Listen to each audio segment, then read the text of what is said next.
chers frères et sœurs, chers amis, vous qui êtes de passage, et vous qui, depuis chez vous, nous suivez sur notre chaîne YouTube. Nous sommes heureux de vous accueillir en ce lieu.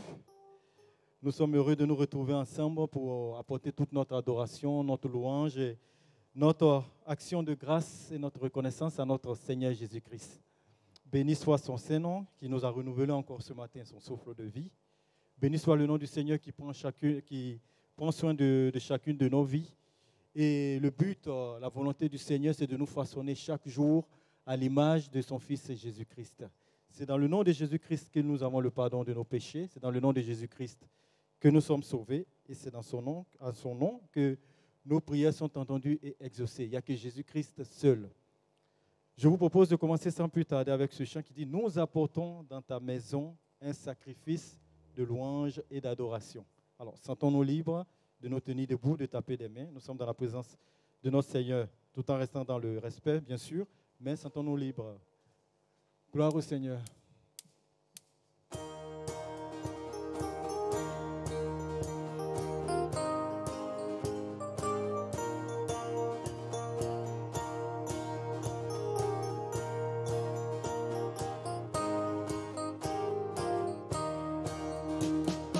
Nous apportons dans ta maison un sacrifice de louange. Nous apportons dans ta maison un sacrifice d'adoration. Nous apportons dans ta maison un sacrifice de louange. Nous apportons dans ta maison un sacrifice d'adoration. Et nous élevons vers toi un sacrifice de reconnaissance. Et nous élevons vers toi un sacrifice de joie. J'entrerai dans ces portes. J'entrerai dans ces portes avec la joie dans mon cœur. Je viendrai louer le Seigneur. Je dirai, voici le jour que l'Éternel a fait. Qu'il soit pour nous tous un sujet de joie. Un sujet de joie, un sujet de joie. Qu'il soit pour nous tous un sujet de joie. Un sujet de joie, un sujet de joie. Qu'il soit pour nous tous un sujet de joie. J'entrerai dans ces portes avec la joie dans mon cœur. Je viendrai louer le Seigneur. Je dirai, voici le jour que l'Éternel a fait. Qu'il soit pour nous tous un sujet de joie. Un sujet de joie, un sujet de joie. Qu'il soit pour nous tous un sujet de joie.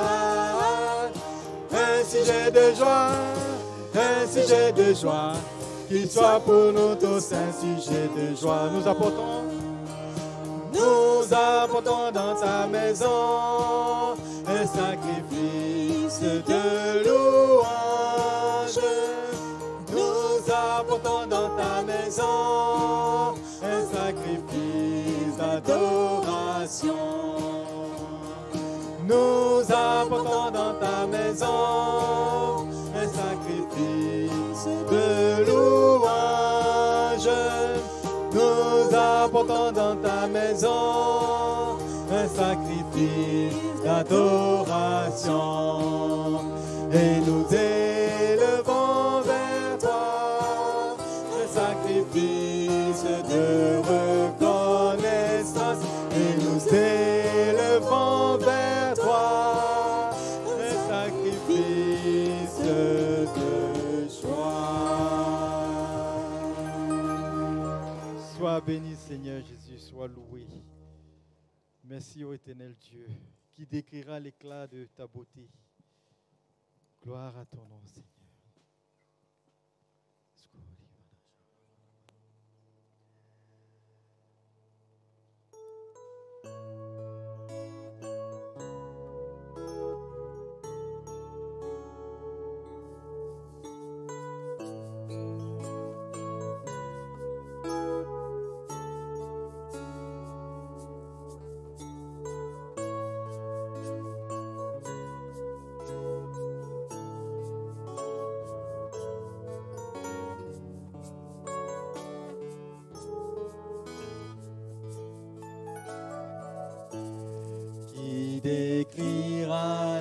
l'éclat de ta beauté.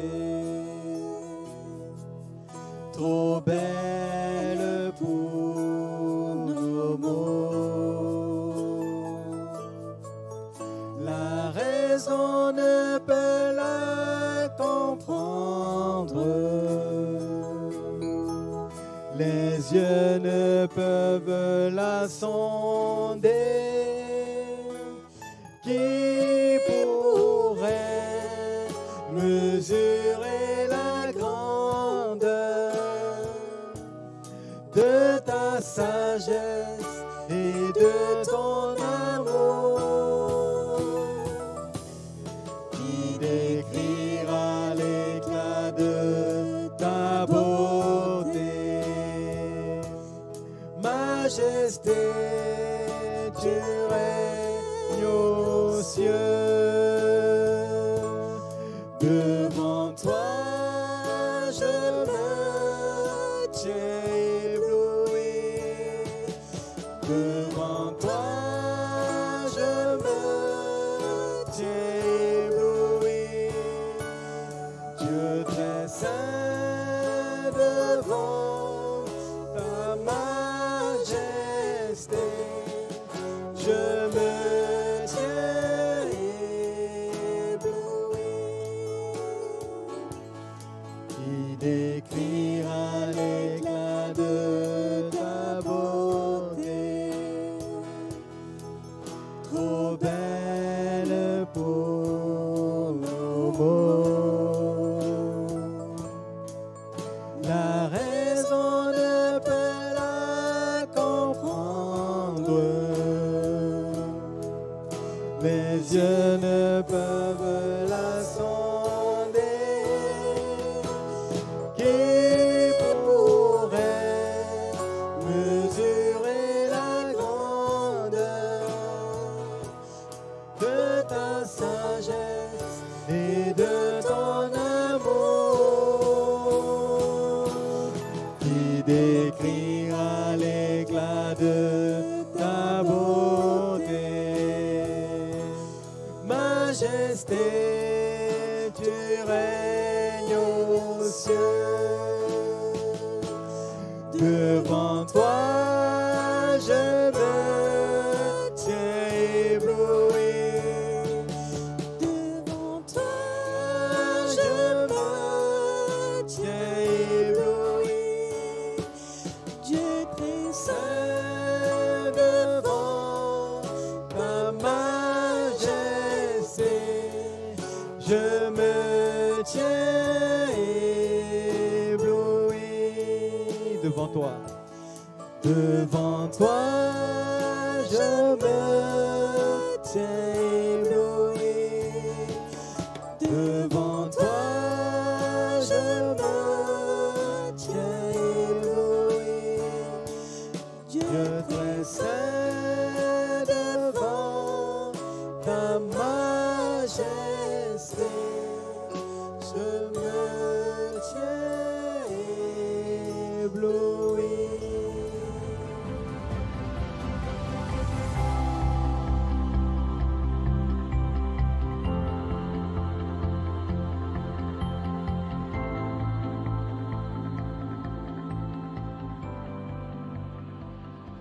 Bienvenue à tous.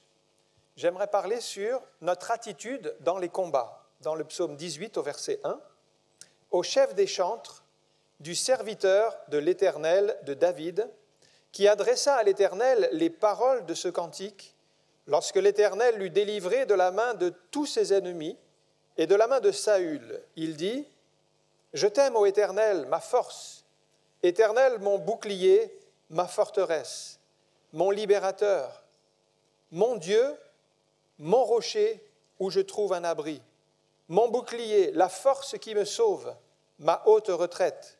Je m'écrie, loué soit l'Éternel, et je suis délivré de mes ennemis. Amen. » Nous connaissons tous des combats dans la vie, des combats dans la prière, des combats peut-être familiaux parce qu'un enfant a quitté le foyer et s'est éloigné loin du Seigneur. Alors nous prions dans la foi pour qu'il revienne à Dieu. Il y a des combats dans le travail, peut-être dans de l'opposition dans le milieu où vous êtes ou dans la famille, parce qu'il y a des conflits, il y a des combats. Et tout cela génère des moments de combat contre la maladie, contre toutes sortes d'oppositions, et nous sommes dans la prière et dans la foi. Maintenant, nous savons qu'en tant que chrétiens, et c'est vrai pour tous les chrétiens, nous rencontrons des combats plus ou moins puissants et aussi plus ou moins fréquents. Quand on parle de David au psaume 18, nous savons qu'il a eu de nombreux combats tout au long de sa vie. Il a commencé par confronter le lion et l'ours quand il était encore jeune berger. Il a confronté le géant Goliath lorsqu'il est allé sur le champ de bataille. Il a dû combattre les Philistins toute sa vie. Et dans sa propre famille, il y a des combats qui ont surgi qu'il n'a pas vu venir. Il y a eu même des enfants qui se sont entretués. Il a un enfant qui s'est retourné contre lui et qui a voulu le faire mourir, qui l'a fait fuir de Jérusalem. Ce sont des combats que nous ne voyons pas venir, mais qui nous tombent dessus et qui font partie de la vie. Mais pour nous, qu'est-ce que ça veut dire ? Ça veut dire que nous avons aussi des combats à notre portée. Bien sûr, ce sont des combats différents que Goliath ou que les Philistins qui étaient dans l'Ancienne Alliance, mais c'est une image. Ce sont des images pour nous rappeler qu'il y a des combats qui existent aujourd'hui. Nos ennemis sont invisibles. Souvent, ce sont des Saül invisibles ou des Goliaths invisibles. Mais Paul dit dans Éphésiens 6, verset 12, « Car nous n'avons pas à lutter contre la chair et le sang, mais contre les dominations, ils sont là, nos ennemis, dans le monde invisible, les autorités, les princes de ce monde de ténèbres, contre des esprits méchants dans les lieux célestes. C'est pourquoi prenez toutes les armes de Dieu afin de résister dans le mauvais jour et tenir ferme après avoir tout surmonté. » Alors c'est important de comprendre dans quel combat spirituel nous sommes aujourd'hui. Par exemple, quand Jésus reprenait les pharisiens, vous savez que Jésus a eu des paroles dures. Parfois, il les reprenait sévèrement. Mais Jésus aimait les pharisiens, mais il luttait contre l'esprit de religiosité qui était derrière les pharisiens et qui les tenait aveuglés. Il luttait contre cet esprit. C'est pareil pour Paul, quand il était suivi par une femme pythonisse, c'est-à-dire qui disait l'avenir. Il a parlé durement à l'esprit en chassant l'esprit de cette femme. Mais Paul aimait cette femme, mais il luttait contre l'esprit qui dominait cette femme. Et là, il a eu des paroles sévères et il lui a ordonné de quitter cette femme. Ce sont des combats spirituels. Donc, il ne faut pas nous arrêter à la chair et au sang, il ne faut pas nous arrêter aux choses visibles, mais comprendre que derrière, il y a des choses invisibles, des éléments invisibles contre lesquels nous combattons. Donc, je reviens à David au verset 2 et 4. On voit que David commence dans le combat, puisque c'est notre attitude dans le combat qui va être déterminante. D'abord, il commence dans le combat par la louange et l'adoration. Les versets 2 et 4, ce sont des intentions de reconnaissance envers Dieu qui intervient. Il le loue, il le bénit. Et les premières paroles de David dans son combat, en fait, quel est le principe à retenir ? C'est la reconnaissance, c'est la louange, c'est l'adoration. Il pourrait commencer, par exemple, par supplier Dieu d'intervenir, ou crier à Dieu, ou demander à Dieu d'intervenir dans ses problèmes, montrer à Dieu combien il est dans des grandes difficultés.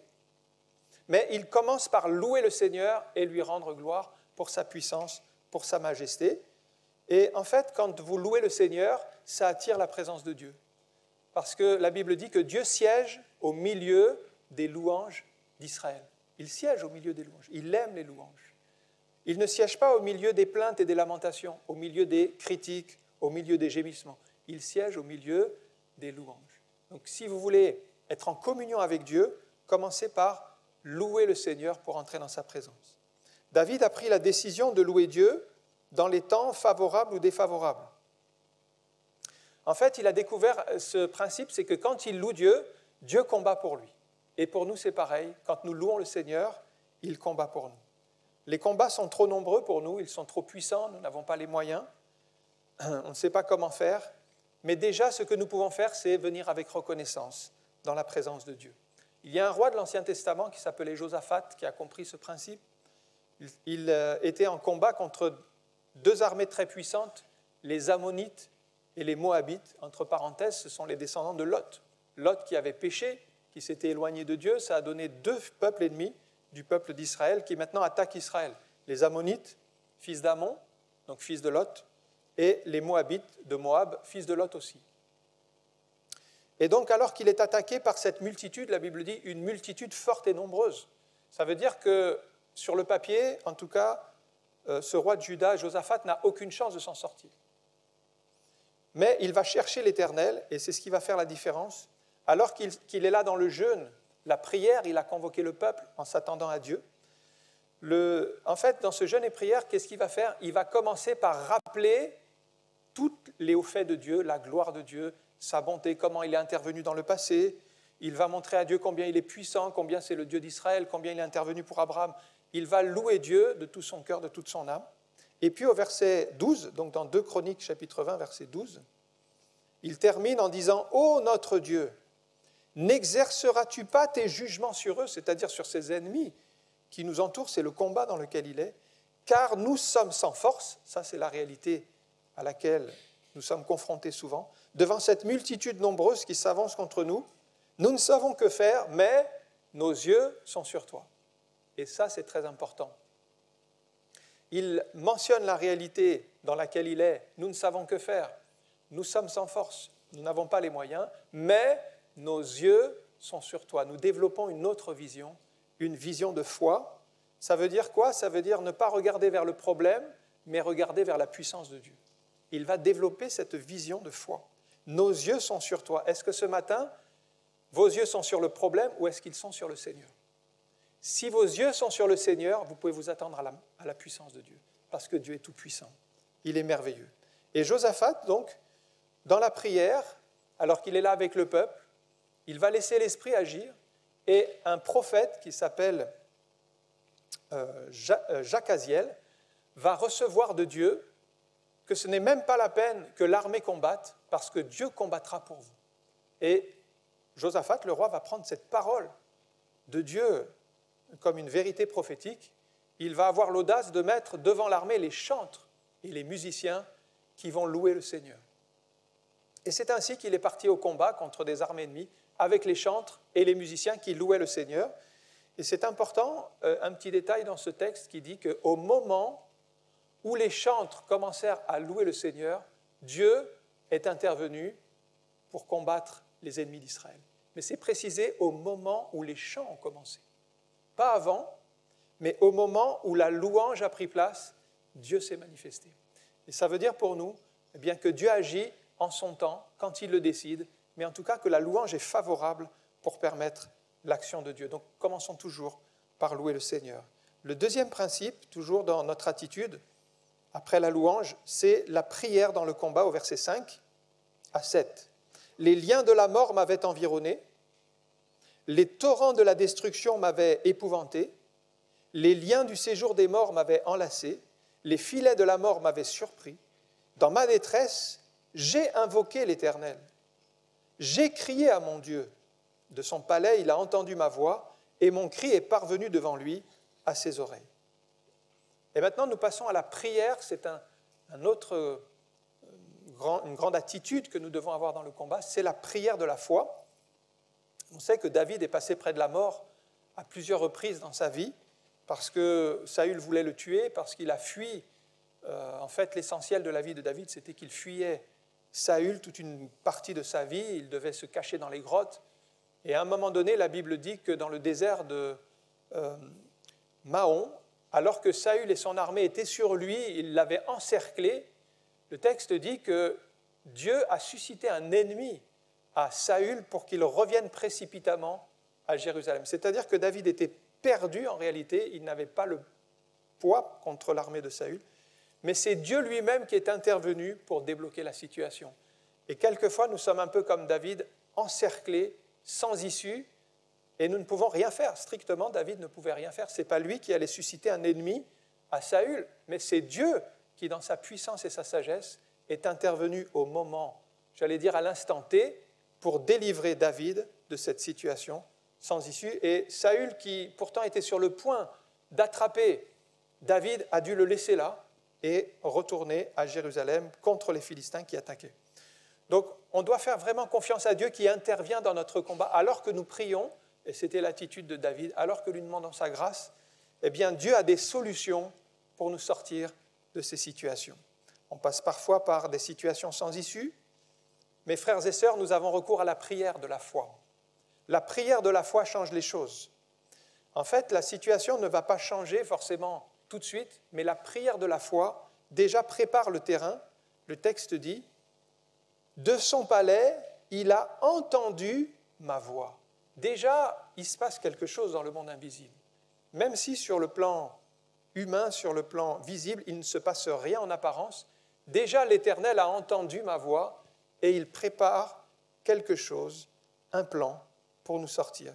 On appelle ça la prière de la foi. Quand vous priez, vous devez croire que Dieu entend votre prière. On ne le voit pas avec nos yeux, mais notre prière monte devant le trône de Dieu. Et c'est la foi qui va faire la différence entre quelqu'un qui prie sans la foi et quelqu'un qui prie avec la foi. Si vous priez sans la foi, eh bien votre prière finalement n'aboutit pas. Mais si vous associez la foi à la prière, qui est comme deux pièces de puzzle qu'on va associer, eh bien ça devient puissant, ça monte vers le trône de Dieu et ça devient efficace. La foi donc fait la différence. Dans ce texte, à partir du verset 5, David montre qu'il était près de la mort. Les liens de la mort m'avaient encerclé. Il parle aussi des torrents de la destruction qui sont venus sur lui. Il parle de la détresse dans laquelle il se trouve. Ça, c'est sa situation réelle. Mais son attitude, c'est « l'Éternel a entendu ma voix » alors qu'il est dans cette situation. Alors, si vous regardez à vue humaine, vous allez regarder les torrents de la destruction, vous allez regarder ces liens de la mort qui vous encerclent, peut-être cette détresse, mais le regard de la foi, c'est un autre regard. Je prends l'exemple de cet homme bien connu, Abraham, qui est le père de la foi. Lorsqu'Abraham a eu cette promesse de Dieu qu'il aurait un enfant, personne n'y croyait, même lui, il avait du mal à maintenir le cap dans cette optique d'avoir un enfant avec Sarah, puisqu'elle était stérile. Le texte dit dans Romains chapitre 4, Paul écrit qu'Abraham, il n'a pas considéré qu'il était déjà âgé, il avait près de 100 ans, il n'a pas considéré que sa femme était stérile, qu'elle ne pouvait pas avoir d'enfants, qu'elle était trop âgée pour avoir des enfants. Mais le texte dit, au verset 21, qu'il avait la pleine conviction que ce que Dieu promet, il peut aussi l'accomplir. C'est avec cette pleine conviction que nous pouvons nous présenter devant Dieu. Ne pas considérer les difficultés présentes, ne pas considérer les obstacles, mais venir devant Dieu avec une pleine conviction. Est-ce que nous avons cette pleine conviction? C'est la foi qui fait déplacer les montagnes. Cette pleine conviction, elle va vous permettre de croire alors que tout ce que vous voyez vous dit c'est pas possible. La pleine conviction. Entretenons-la dans notre cœur et si vous ne l'avez pas, demandez à Dieu de nourrir votre foi, d'arriver jusqu'à cette pleine conviction que quand bien même vos yeux vous montrent que ce n'est pas possible, mais votre conviction vous dit c'est possible parce que Dieu est là, parce que Dieu va changer les choses. Voyez la prière de la foi. Ça, c'est la deuxième attitude que nous devons adopter dans le combat. Après la louange, la prière de la foi. Troisième attitude, au verset 19, c'est la vigilance maintenant dans le combat. Il m'avait surpris, c'est-à-dire les ennemis de David. Il m'avait surpris au jour de ma détresse, mais l'Éternel fut mon appui. Il m'avait surpris. Une autre version dit, il m'attendait au jour de la détresse. Il y a des ennemis qui vous attendent, il y a des ennemis qui vont vous surprendre au jour du malheur. La plupart des chrétiens ne prient qu'occasionnellement, s'ils y pensent, s'ils ont le temps, si à la fin de la journée, ils ont un petit espace pour prier, ils le prennent, mais s'ils n'ont pas le temps, ils le mettent de côté. Or, la prière doit être vraiment une priorité dans notre agenda. Chaque matin, un temps réservé pour le Seigneur, un moment pour se consacrer à Dieu. Je dirais les premières heures du réveil, le premier moment du réveil, quand on se tourne vers Dieu, c'est là qu'on rentre en communion avec lui. Laissons de côté encore les infos, les médias et toutes les sollicitations par mail, etc. Et consacrons-nous au Seigneur, présentons notre journée au Seigneur. On prie, ça montre quoi? Ça montre que Dieu est plus important que tout le reste. Et ça plaît à Dieu. Quand on lui consacre notre journée, on remet notre journée. Il y aura peut-être des pièges, il y aura peut-être des moments difficiles, mais il y aura aussi des opportunités, il y aura des bénédictions. Et tout cela, on le remet entre les mains du Seigneur. Psaume 118, verset 24. C'est ici la journée que l'Éternel a faite, qu'elle soit pour nous un sujet d'allégresse et de joie. Dès le matin, on peut dire merci Seigneur pour cette journée. Merci pour les bénédictions que tu as préparées d'avance. Que ça soit un sujet d'allégresse, un sujet de victoire, un sujet de bénédiction, un sujet de joie. Voilà comment il commence sa journée, David. Alors, Jésus nous recommande aussi d'être vigilants dans Jean chapitre 12, verset 35, c'est-à-dire de veiller et prier sans cesse. La lumière est encore pour un peu de temps au milieu de vous. Marchez pendant que vous avez la lumière, afin que les ténèbres ne vous surprennent point. Celui qui marche dans les ténèbres ne sait où il va. Donc il y a un temps, c'est le jour. Et il faut profiter de ce jour peut-être qui se lève, les premières heures du jour, très tôt le matin, pour se tourner vers le Seigneur. Il y a une activité dans les ténèbres. Vous voyez, les ténèbres, elles veulent vous surprendre, afin que les ténèbres ne vous surprennent pas. C'est-à-dire que nous ne le voyons pas, mais très tôt aussi, dans le monde spirituel invisible, il y a l'ennemi et tous ces démons qui font des plans et des projets pour détruire. Parce que Satan, lui, il travaille à nuire à l'œuvre de Dieu. Il se déguise en ministre de justice, il se déguise en ange de lumière, il fait des plans. Il a empêché Paul d'aller prêcher à un certain endroit, donc il fait ses plans, il essaye toujours d'anéantir les projets. Et puis, vous ne le comprenez pas, tout d'un coup, certains vont se retourner contre vous, vont s'opposer à vous. En fait, ce n'est pas contre vous directement, mais c'est contre l'Esprit qui est en vous, parce que Jésus est en vous. Il y a un texte qui dit dans Jacques chapitre 2, verset 7, et on voit que c'est spirituel. Il parle ici des riches qui oppriment les pauvres, et il dit, n'est-ce pas eux qui outragent le beau nom que vous portez? Et le beau nom que nous portons, c'est le nom de Jésus. Nous portons un beau nom, le nom de Jésus. Et ça, c'est dans le monde invisible, c'est dans le monde spirituel. Nous portons le beau nom de Jésus. Alors, quand des gens vont s'opposer à vous, ils s'opposent à Christ qui est en vous, parce qu'ils ne supportent pas Christ, et vous ne comprenez pas pourquoi, mais c'est spirituel. Il y a une opposition spirituelle entre le royaume des ténèbres et le royaume de Dieu. Et nous portons le beau nom de Christ sur notre vie, gloire à Dieu. Ça génère des combats. Lors du retour de Jésus aussi, beaucoup seront surpris. C'est pourquoi Jésus dit, veillez et priez. Il y aura des tremblements de terre, il y aura des pestes, il y aura des famines. Veillez et priez. Mais quand vous verrez ces choses, il dit, relevez la tête et attendez-vous à la délivrance. Elle est proche. C'est comme ça qu'on doit être dans ces temps de la fin. Donc c'était le troisième attitude, ne pas se laisser surprendre, mais veiller. Ensuite, au verset 23, une quatrième attitude que je vois dans ce psaume, dans les combats, c'est maintenant la droiture dans les combats spirituels. Verset 23, « Toutes ces ordonnances ont été devant moi, et je ne me suis point écarté de ces lois. J'ai été sans reproche envers lui, c'est-à-dire envers Dieu, et je me suis tenu en garde contre mon iniquité. Aussi l'Éternel m'a-t-il rendu selon ma droiture, selon la pureté de mes mains devant ses yeux. Avec celui qui est bon, tu te montres bon. Avec l'homme droit, tu agis selon sa droiture, mais avec celui qui est pur, tu te montres pur. Et avec le pervers, tu agis selon sa perversité. » La droiture dans le combat. David donc a connu ce principe, c'est qu'on ne peut pas combattre quand on est dans le désordre, dans le péché. On ne peut pas triompher si on a des péchés devant Dieu, si on n'a pas réglé certaines choses, si notre cœur n'appartient pas au Seigneur entièrement, si on n'a pas laissé Dieu régner sur notre vie. Si vous vivez dans un péché dissimulé, vous ne pouvez pas vaincre. Si vous trompez votre épouse, si vous convoitez la place de quelqu'un, si vous cherchez toujours à vous mettre en avant, si vous êtes orgueilleux, eh bien tous ces péchés-là, ils vont combattre contre vous, mais vous ne pourrez pas triompher parce qu'ils domineront sur vous. La victoire, en fait, ne peut s'obtenir que par la droiture de cœur. Ça, c'est un principe que David a bien compris. On ne peut pas tromper Dieu, et il l'a vraiment expérimenté. On connaît son histoire, il a eu des gros échecs, il a eu des grosses lacunes. Il ne pouvait pas tromper Dieu, et il a dû se repentir pour repartir d'un bon pas. L'intégrité, et encore aujourd'hui, c'est une des conditions pour triompher dans le combat. Donc, examinons-nous nous-mêmes, demandons pardon au Seigneur, déposons toute jalousie, toute pensée impure, toute amertume, parce qu'au moment du combat, si ces choses ne sont pas réglées, elles vont combattre contre vous et vous ne pourrez pas triompher. Certains chrétiens s'infectent eux-mêmes parce qu'ils ne demandent pas pardon pour leurs péchés.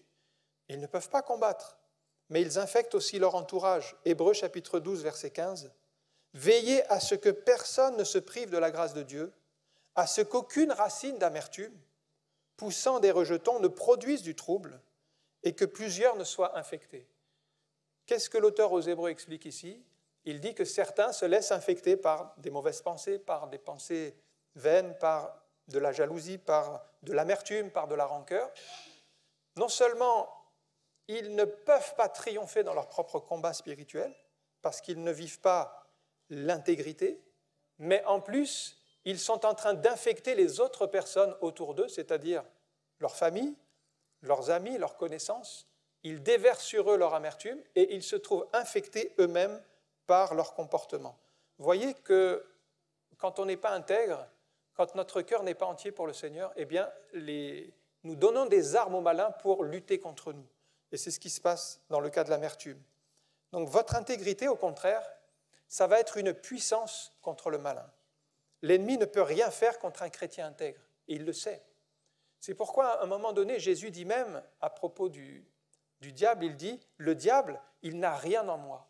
C'est-à-dire que le diable, quand il essayait de piéger Jésus, il n'arrivait jamais à le piéger, parce qu'il n'y avait rien. Il était intègre. Il n'y avait pas moyen, il n'y avait pas d'accès, il n'y avait pas de possibilité pour le diable d'agir. Satan, lui, il est à l'opposé de l'intégrité, il est menteur et le père du mensonge. Tandis que si nous sommes en Christ, eh bien, nous devons être intègres, chercher la pureté, la vérité, la droiture, sans laquelle le combat sera impossible, parce que nous aurons donné des armes à l'ennemi. Le verset 30, une cinquième attitude, c'est maintenant l'audace. Et David écrit « Avec toi, c'est-à-dire avec Dieu, je me précipite sur une troupe en armes. Avec mon Dieu, je franchis une muraille. » Ah, David, il n'a peur de rien. Il est audacieux. Pourquoi ? Parce qu'il sait qu'avec Dieu, ça commence toujours par « avec Dieu », il sait que là, tout est possible et qu'il peut surmonter une muraille. Il peut même affronter une troupe armée. Avec Dieu, il met Dieu en premier et la victoire lui appartient. Quel genre de foi l'anime ? Eh bien, il est dans le genre de foi qu'il croit qu'avec Dieu, tout est possible. Au psaume 108, verset 13, « Avec Dieu, nous ferons des exploits. » Si nous mettons Dieu en premier, la victoire est possible. Avec Dieu, nous ferons des exploits. Il écrasera nos ennemis. Béni soit notre Dieu qui nous donne la victoire sur tous nos ennemis. L'audace. Mais quand on voit les ennemis, il faut avoir l'audace de les confronter. L'audace d'aller à leur rencontre avec la foi. L'audace qu'avait David. David était encore un jeune berger lorsque son père l'a envoyé vers ses frères qui étaient au combat. Et lorsque David arrive sur le champ de bataille, il entend ce géant Goliath parler contre le Dieu d'Israël. Et il ordonne à cette armée d'Israël qui est limitée de trouver un seul soldat qui viendra le combattre. Et il dit, le vainqueur du combat sera le vainqueur de toute l'armée. Eh bien, il n'y avait aucun soldat qui osait relever le défi. Le roi lui-même, Saül, qui pourtant était l'homme le plus puissant, le plus considéré, il dépassait tout le monde d'une tête, il n'osait pas confronter Goliath. Mais David, lui, tout simple, mais parce qu'il avait déjà l'audace, lorsqu'il entend ne serait-ce que les paroles de ce géant Goliath, il dit, mais qui est cet incirconcis pour insulter le Dieu vivant ? Qui est-il ? Moi, j'irai me battre avec lui. Vous ne trouvez pas que c'est de l'audace ? Un jeune berger, il n'a jamais fait la guerre, il n'a pas d'armes, mais il a l'audace de la foi. J'irai me battre avec lui. Et remarquez ceci, c'est que ces paroles audacieuses, qu'on pourrait presque penser orgueilleuses, c'est ce qu'a pensé son frère. Il disait, mais toi, tu es un orgueilleux. C'était presque orgueilleux à vue humaine, mais c'est de l'audace de la foi. Et cette audace de la foi, qui pour certains apparaît comme un orgueil, en fait, cette audace de la foi a conduit David jusque devant le roi Saül. En fait, l'audace de la foi va vous ouvrir des portes pour vous amener vers les personnes décisives. Et c'est le roi Saül qui va lui donner l'autorisation d'aller combattre Goliath. Alors il va essayer de le protéger avec son armure, etc. David a dit non parce qu'il a l'audace. Il a dit, moi j'irai avec ma fronde, j'irai avec mes 5 pierres et j'irai confronter le géant. Et il a eu raison. Il s'est tenu à part dans la prière. Il est allé vers le Philistin et le texte dit qu'il a couru vers le géant. Encore l'audace. Et quand vous voyez la vie de David, vous voyez l'audace de la foi tout le temps. Il était audacieux.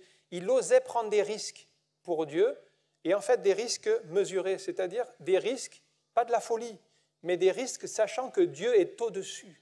Il est plus puissant que ses ennemis. C'est ainsi que nous avançons. Ce n'est pas prendre des risques de folie, faire des choses insensées.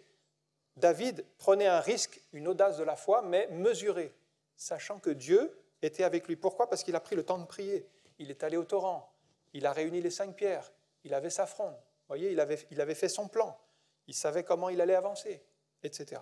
Donc la difficulté peut parfois nous paraître insurmontable, mais Dieu nous a promis sa présence. Ésaïe 43, verset 2. « Si tu traverses les eaux », c'est une promesse de Dieu, « si tu traverses les eaux, je serai avec toi. Et les fleuves ne te submergeront point. Si tu marches dans le feu, tu ne te brûleras pas. Et la flamme ne t'embrasera pas. » L'audace. L'audace de traverser parfois le feu. L'audace de traverser l'eau, mais en comptant sur la grâce de Dieu, parce qu'il nous a promis sa présence. L'audace de Pierre. L'audace de Pierre parmi les 12 disciples qui a quitté la barque pour aller sur l'eau à la rencontre du Seigneur. L'audace a permis à Pierre de faire un miracle, de vivre un miracle, en marchant sur l'eau. S'il n'avait pas eu l'audace, il n'aurait pas vécu ce miracle extraordinaire. L'audace de Rahab, la prostituée qui était dans cette ville de Jéricho qui allait être détruite. Elle a eu l'audace d'accueillir chez elle des espions, les espions des Hébreux. Elle les a cachés. Elle a dit qu'ils s'étaient enfuis alors qu'elle les avait cachés. Elle a eu l'audace.